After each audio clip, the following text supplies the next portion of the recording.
These lands are both hard and beautiful. They are filled with people who know a lot of suffering. In the midst of difficulty, there's opportunity. In the face of pain, we can show love. Mission of Hope started in 1998 in the village of Teton in Haiti, which translates to less than nothing. Since then, we have expanded into the Caribbean, continuing the vision to follow Jesus Christ and bring life transformation to every man, woman, and child. We seek to meet both the physical and the spiritual needs of the people, and to empower and equip people to change their countries. We begin with education and nutrition. Now, we are educating thousands of students. My vision for the future is to keep studying hard and one day make a difference in this country. I see kids in the street that didn't go to school like I did, and I want to help them. We feed over 100,000 kids daily through our nutrition program and Team Hope. Tumeweza kusufuru maradhi ya salulo manitiksona. Gasa mission kufanya. Bo munyali normal. We are empowering people with jobs so they can change their countries. We are treating tens of thousands of medical patients each year. Pastors are being equipped to lead and disciple their communities. We respond to natural disasters and work alongside the church to meet needs. Thousands of North Americans are being mobilized to serve and make a difference. We serve in Haiti, the Dominican Republic, and across the Caribbean, working with local churches, partners, and schools. Following Jesus, we will go where He leads. Mission of Hope is all of us, together, committed to life transformation for every man, woman, and child.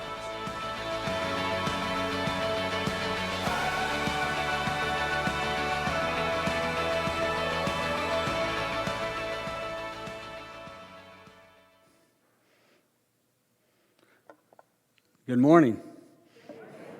It is truly an honor to be here today at Community of Grace. It's one of my favorite churches in all the world. I want you to know that. And you say, well, you say that everywhere you go, right? No, I don't. But I do say it sometimes. But here is definitely one of those places. And I just want to say thanks to Pastor Darren, Pastor Angie, and Hannah and her team for allowing us to come kind of year after year, Brad or myself, to come and share about Mission of Hope. Now, if it looks like I'm swaying, I have been in Key West. You saw the ship, the boat, on the video. We've been on that boat with about 20 pastors doing a little pastor retreat. I leave from here, go back to Key West, and get back on the boat. But even though it's about a 100-foot boat, out in the big water, it still kind of moves a little bit, all right? And so I still feel like I'm kind of shaking a little bit. I don't even like boats. I don't know why I'm doing this, whatever. But anyway, my wife has been laughing at me because I'm not a water person. I'm not a boat person. I don't do the beach. I don't like sand. Just give me good land, whatever. So I'd fit. Well, you got water here, but I don't mind lakes. I'm good with that. But let me share a little bit kind of what's going on in Haiti. You just saw, obviously, the Who We Are video, and there's been some interesting things happening in Haiti over the last few years, and started in 2018 with political unrest, and that's still going on. So just issues kind of happening constantly. I don't have to tell you a whole lot about the COVID thing. That was a worldwide event, but it affected, and I think Brad probably shared a little bit about that when he was here last year. In July of 21, the president of Haiti was assassinated, and that was a challenging time, of course, for the country. And then August of 21, they had a major earthquake in the south part of the island, which was quite devastating for that part of the country. September of 21, there were 17 North Americans that were kidnapped. You probably heard that on the news, and some of you may, that if you go to Haiti or you've been to Haiti, you may stay up with some of this. And even though that has since been reconciled and they are free, it's just been a crazy, challenging time in the country of Haiti. So it's been very difficult to get North American teams in. Some of us go in quite often, or we may take a vision trip here or there, but we're not taking teams for obvious reasons. But here's the fun part and the exciting part about all of this. In spite of all that's going on in the country of Haiti, we have a little over 400 Haitian employees with Mission of Hope in Haiti. And our ministry, Mission of Hope in Haiti, every program has grown since all of this has been going on. Our leadership team has been doing an amazing job. Many lives are being transformed. The education process, so if you sponsor a child, thank you. The education process has continued to happen. I mean, there are days when maybe the country has to stop because roads are being blocked. But for the most part, the education is still going on. The church advancement, pastor training. Over the last 5 or 6 years, we've been doing pastor training, and normally I would have a North American pastor there. I would come in myself or whatever, and at times we would have a Haitian pastor. We've developed a program right before all of this kind of began to happen, not realizing all of this would happen. We put together a team, and 2 months ago we had over 400 pastors and church leaders at the event. And so all of that is continuing to happen. The medical's still happening. The nutrition, we're feeding right at 124,000 meals a day across the country of Haiti. The disaster relief, which we hate that happens, but it's going to happen. You have earthquake, you have hurricanes. During the earthquake, we were able to hand out over 6 million meals across the south part of Haiti with families that obviously were devastated by that. And right now, we're in the process of building back schools. We just kind of focused on school buildings that collapsed, and so we're in the process of building those schools back. I've been traveling quite a bit, so I apologize for my voice. I've been in several different climates over the last few weeks. In fact, on Mother's Day, I was in St. Croix, and I spoke at a church in St. Croix, and I came across this little story as I was putting that message together. And so Mother's Day, a couple of weekends ago, right, was a man wanted to get something for his mom, and for Mother's Day, something special. So he found these 2 birds, and they could talk, they could sing, they could dance, and they were $5,000 apiece. And so he got the birds, he had them shipped to his mom. And then a couple of days after Mother's Day, he called his mom and said, "Mom, how did you like those birds?" And she said, "Wow, they tasted really good." And he said, "Mom, those birds could sing, they could dance, they could talk. You didn't eat them." She said, "Well, they should have said something." So, has nothing to do with Haiti or my message. Today I'm going to share a little bit here concerning feeding the 5,000. It's the first time, in fact, that I've ever, even in all of my years of being in the ministry at a local church, I don't know that I've ever done a message on feeding the 5,000, but it just seems to fit what we're about, what we're doing in Haiti, what you guys are connected to, the meal pack coming up later in the year, and of course sponsoring children in school, because food is a major piece of what we do in the country. The text is in John chapter 6, verses 1 through 13. I'm not going to read through that directly, but I will as we move through the message. You know, this is one of the great miracles of the Bible. I mean, even unchurched people, there's certain miracles that they mention. Jesus walking on the water, turning water into wine, the feeding of the 5,000. You'll hear this even with people that really don't even attend church. And so this is the only one that is found in all 4 Gospels. So it's an incredible story, and we've grown up in church, we've heard it all of our lives. But as I looked at this story, there were three major points that just kind of jumped off the page at me. And one is the need for a miracle. Number two is the miracle. And number three is the greater miracle. So let's set the scene in John chapter 6, verses 1 through 3. After this, Jesus crossed over to the far side of the Sea of Galilee, also known as the Sea of Tiberias. A huge crowd kept following him wherever he went, because they saw his miraculous signs as he healed the sick. Then Jesus climbed a hill and sat down with his disciples around him. Now, as I read this, I'm assuming Jesus, who obviously had been busy and the crowds were there, the disciples, they were all doing ministry, was looking for a time, a break from all the activity and a time where he could go and he could relax. And yet, all of a sudden, something happened as we move on down into the text and where we see a need for a miracle, because crowds began to come, right? And when that happened, the need was there. And so point one is the need for a miracle. Let me ask this question today, to personalize this just a little bit for all of us. How many in this room feel like you need a miracle in your life? Yeah, lift your hand. Feel free, please. Many of us. See, a miracle is not always just huge event of feeding 5,000 people with like a story like we're sharing today, but a miracle can be something that seems to others might be small, but to me, it's big. The need is there. It could be physical, it could be spiritual, it could be financial, it could be a friend or a loved one. There's so many, or it could be something where we're just going through a major difficult time and we just need God to do a miracle in our lives. How many of you are glad that God is still able to do a miracle? You know, I asked a couple of buddies, actually a couple of days ago, I was on the boat and I was up early one morning and kind of going through and looking at what we would be sharing today, and a couple of guys walked in and I said, you know, do Lutherans still believe in miracles? And one of the guys said, yeah, definitely, the water into wine one. They love that.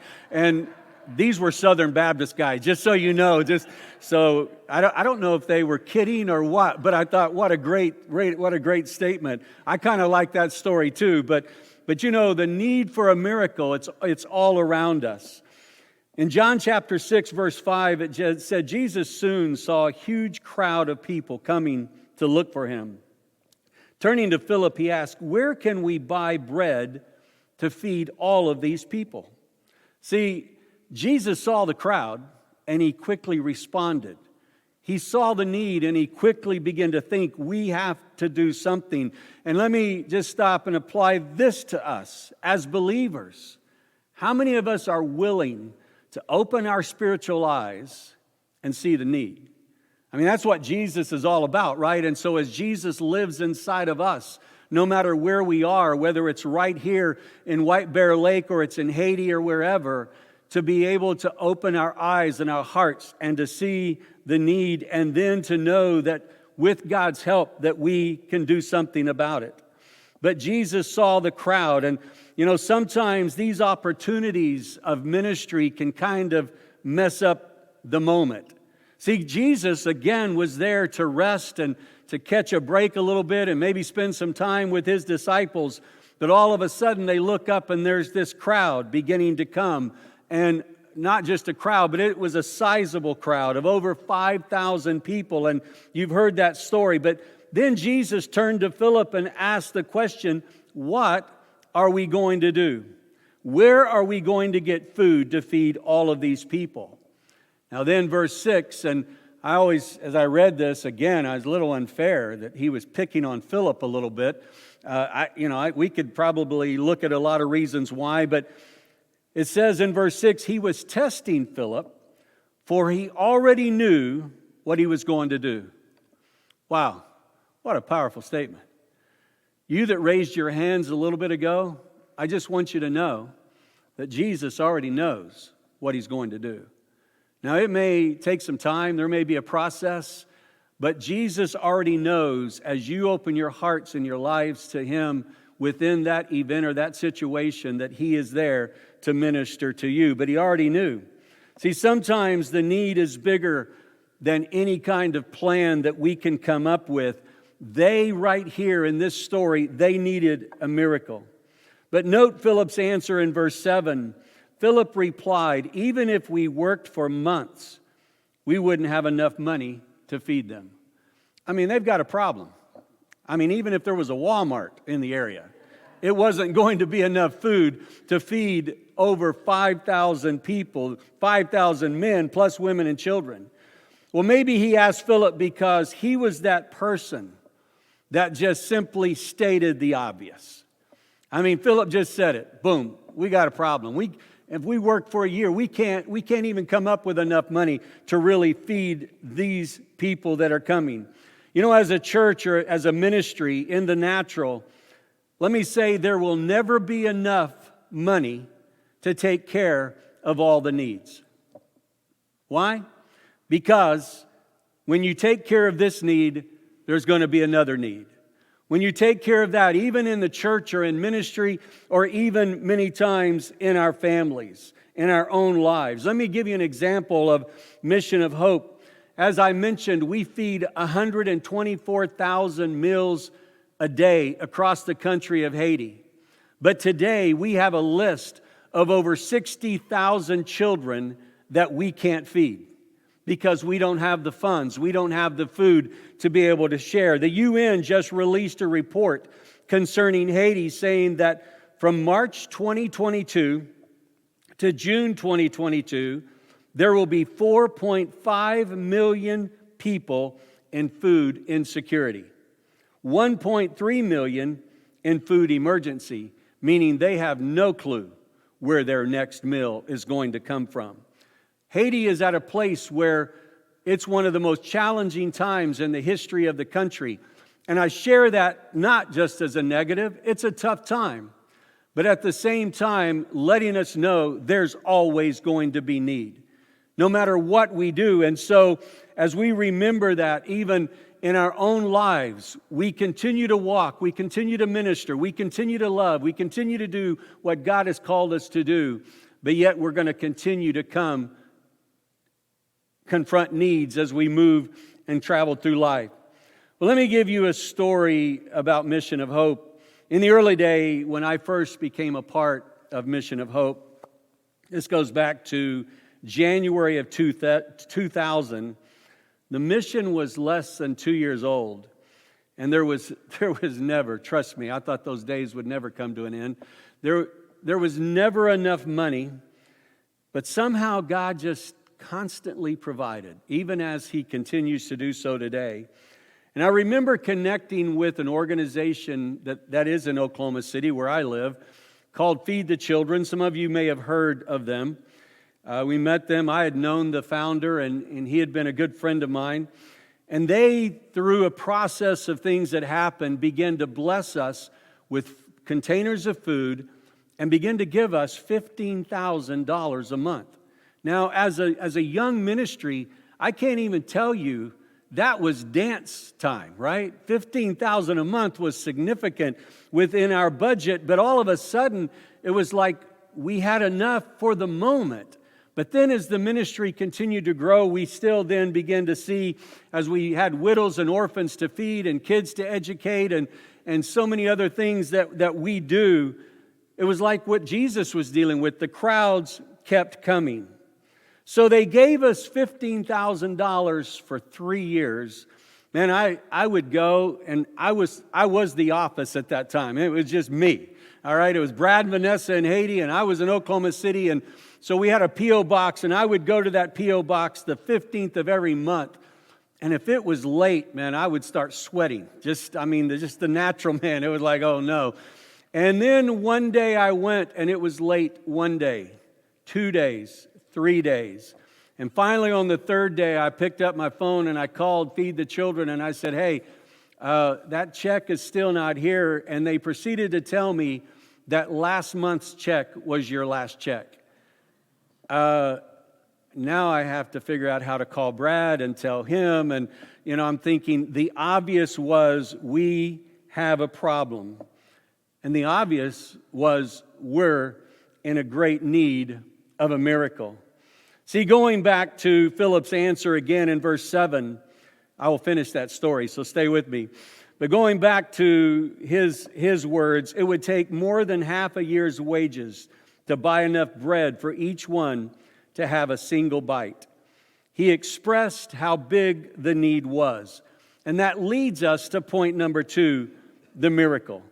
Let me encourage you again, you that raised your hands, many of you did. There is a miracle for you in the house. There's a miracle there because God cares. God loves you.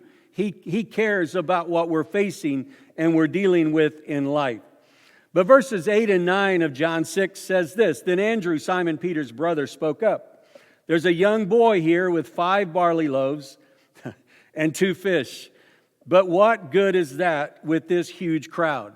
You know, I read that the other day, and I've read this story. I've heard this story all of my life. As I read that, I thought, really? You actually brought up the fact that you've got a handful of fish and a handful of bread for over 5,000 people? I mean, I'm not sure I would have even said that. I don't know if that was an incredible moment of faith or Peter was just trying to be funny. I don't know what was going on, but here is this boy with some bread and fish. What is that going to do? Either way, he provided the answer. He provided the answer. See, it doesn't make sense, but it did to Jesus. Life doesn't make sense sometimes. We can't make sense of it. Things happen. Bad things happen. But Jesus is still the answer. See, miracles don't make sense. And in fact, if you can explain it, it's not a miracle, right? I mean, because miracles go beyond our ability to really understand. And then verses 10 through 13, we see what happens. Tell everyone to sit down. Jesus said, so they all sat down on the grassy slopes.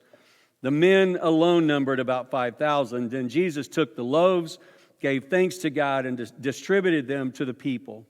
Afterward, he did the same with the fish. And they all ate as much as they wanted. After everyone was full, so they ate a lot. Jesus told his disciples, now gather the leftovers so that nothing is wasted. So they picked up the pieces and filled 12 baskets with scraps left by the people who had eaten from the 5 barley loaves. When it was all over, there was more than enough. Now let me get back to the Feed the Children story. See, we were at a place we needed a miracle. The very next Sunday after that phone call with Feed the Children, Claudel, some of you remember Claudel and was with me one time here years ago, and he and I had a service booked in Tulsa, Oklahoma. And at the end of that service, the pastor brought us a check. Does anybody want to guess how much it was? For $15,000. We hadn't received a check anything close to that from a local server or church service at that point. When he handed me the check, I didn't know whether I should dance or pass out or go drink wine. I didn't know, whatever, but it was an incredible moment. It's like I've grown up in church. I've seen God do amazing things, but isn't it fun when God just does what he does? He comes through. So we also had this annual golf tournament that we put on, and I directed it. I had never cleared over $5,000. And that golf tournament was scheduled 1 month later after the church service.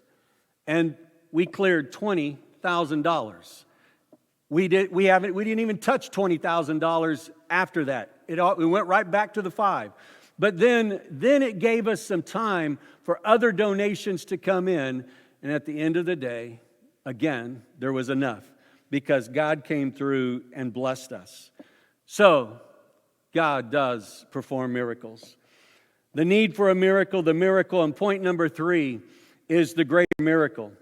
See, this is kind of the life application part. Jesus performed an amazing miracle in feeding the 5,000 people. Now, we can't duplicate that. So how do we see a greater miracle?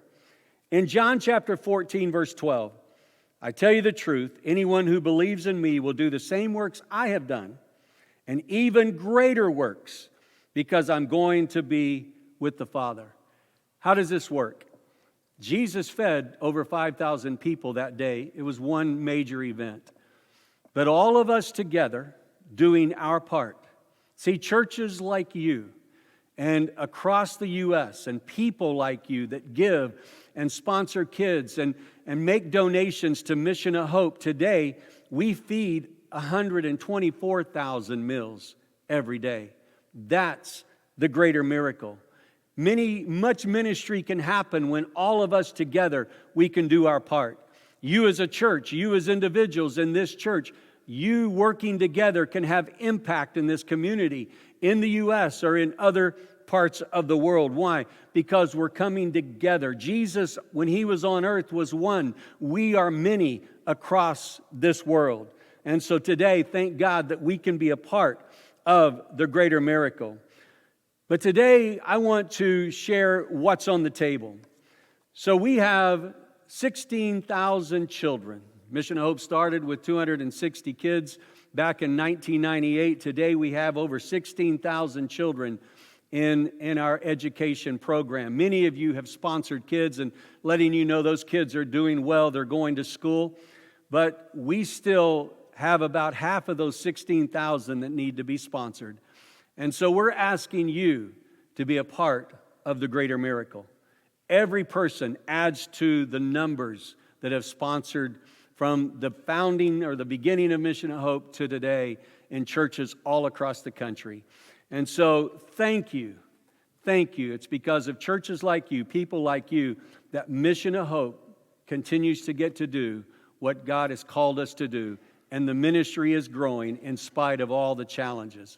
I want you to watch this video. It's a story of Billy as he kind of processes through school and graduates. Thank you for allowing me to be with you today. God bless.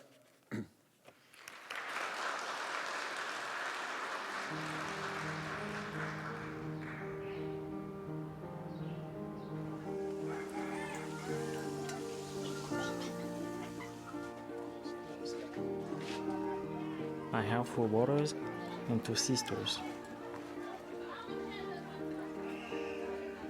I am one of the oldest, so I help take care of them. Jake. Ado? You sure?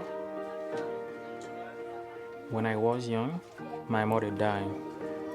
After her death, life became very difficult for our family. My father really struggled to take care of us.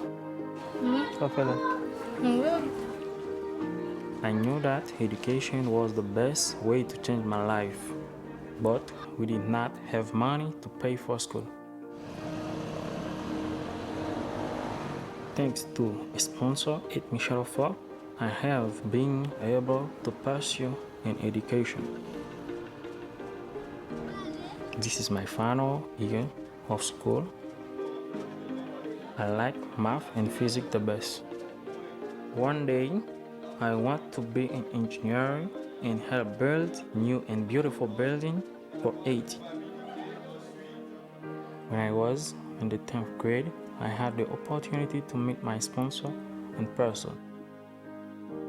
I could not believe that someone I did not know could care so much about me. She even came to visit on my birthday. It's one of my best memories ever. She is like my American mom.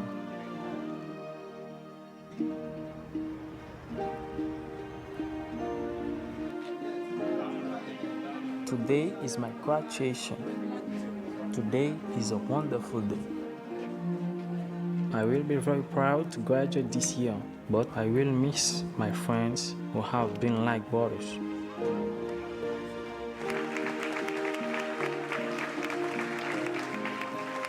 Today we celebrate. Today you can see a dream fulfilled. Don't give up, because God has big plans for you.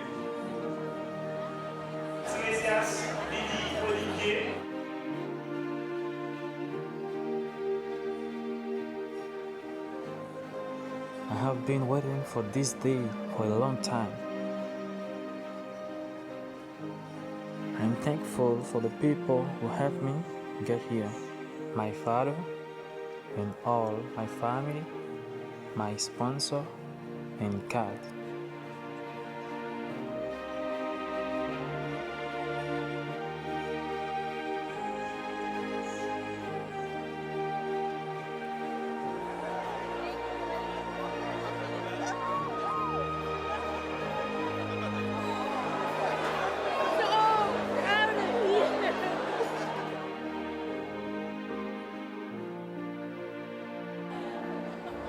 Education has transformed me into a new person. Now I can reach my potential.